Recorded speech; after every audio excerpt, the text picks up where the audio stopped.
अजित पवार हे महाराष्ट्रातील एक उल्लेखनीय राजकीय नेते होते, ज्यांनी जवळजवळ 4 दशके राज्याच्या राजकीय परिदृश्यावर प्रभाव पाडला. 1980च्या दशकाच्या उत्तरार्धात त्यांनी त्यांचे काका शरद पवार यांच्या प्रभावाखाली भारतीय राष्ट्रीय काँग्रेसमधून राजकीय कारकीर्द सुरू केली.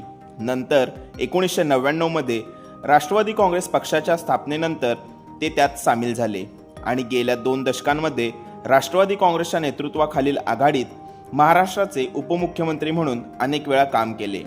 नोव्हेंबर 2019 मध्ये अजित पवार यांनी राष्ट्रवादी काँग्रेस सोडली आणि भाजपच्या मंत्रिमंडळात उपमुख्यमंत्री म्हणून काम केले आणि नंतर ते पक्षात परतले. 2023 पर्यंत त्यांनी राष्ट्रवादी काँग्रेसमध्ये फूट पाडली आणि भाजप शिवसेना युतीशी जुळवून घेतले. फेब्रुवारी 2024 मध्ये भारतीय निवडणूक आयोगाने त्यांच्या गटाला अधिकृत राष्ट्रवादी काँग्रेस म्हणून मान्यता दिली. महायुतीशी युती करून अजित पवार 6व्यांदा पुन्हा एकदा राज्याचे उपमुख्यमंत्री बनले. बारामतीमधून विक्रमी मतांच्या फरकाने विजय मिळवल्यानंतर अजित पवार सुधाकरराव नाईक मंत्रिमंडळात सर्वात तरुण सदस्य बनले. जून 1991 मध्ये राजभवन येथे महाराष्ट्राचे राज्यपाल सी सुब्रमण्यम यांनी त्यांना शपथ दिली. नोव्हेंबर 2010 मध्ये महाराष्ट्राचे मुख्यमंत्री पृथ्वीराज चव्हाण यांच्या मंत्रिमंडळात अजित पवार यांनी पहिल्यांदाच उपमुख्यमंत्री म्हणून शपथ घेतली.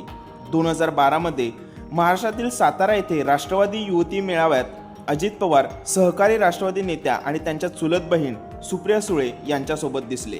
निधीच्या गैरव्यवहाराच्या आरोपानंतर अजित पवार यांनी 2012 मध्ये मुंबईत महाराष्ट्राच्या उपमुख्यमंत्री पदाचा राजीनामा देण्याची घोषणा केली. अखेर त्यांना पुन्हा मंत्रिपदावर घेण्यात आले.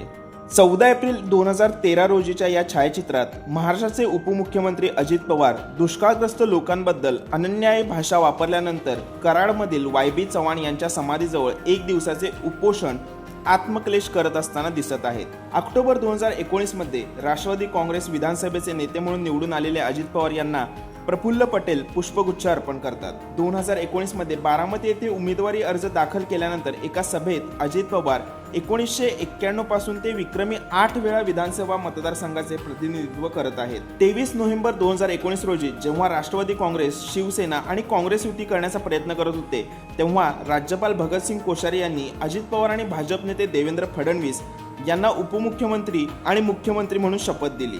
अजित पवार यांनी 2019 मध्ये भाजपाला काही काळ पाठिंबा दिला, परंतु पुरेसे आमदार नसल्याने सरकार कोसळले.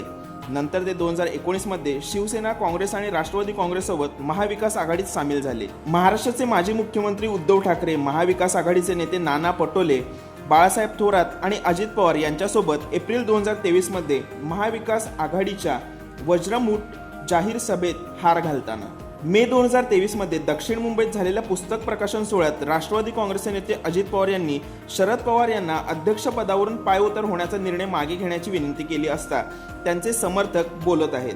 जुलै 2023 मध्ये अजित पवार मुंबईत मंत्रालयाजवळील नवीन राष्ट्रवादी काँग्रेस कार्यालयाचे उद्घाटन करतात. महाराष्ट्राचे उपमुख्यमंत्री अजित पवार यांनी 18 जुलै 2023 रोजी नवी दिल्ली येथे पंतप्रधान नरेंद्र मोदी यांची भेट घेतली. 2023 मध्ये अजित पवार यांनी राष्ट्रवादी काँग्रेसमध्ये फूट पाडली आणि शिवसेनेच्या भाजप एकनाथ शिंदे गटाशी हातमिळवणी केली. या काळात एकनाथ शिंदे यांनी महाराष्ट्राचे मुख्यमंत्री म्हणून काम पाहिले, तर देवेंद्र फडणवीस आणि अजित पवार 2023 ते 2024 पर्यंत राज्याचे उपमुख्यमंत्री होते. नोव्हेंबर 2024 मध्ये मुंबईतील मुख्यमंत्र्याच्या अधिकृत निवासस्थानी झालेल्या महाराष्ट्र विधानसभा निवडणुकीच्या निकालानंतर पत्रकार परिषदेत महायुतीचे नेते एकनाथ शिंदे, देवेंद्र फडणवीस आणि अजित पवार यांनी जल्लोष केला.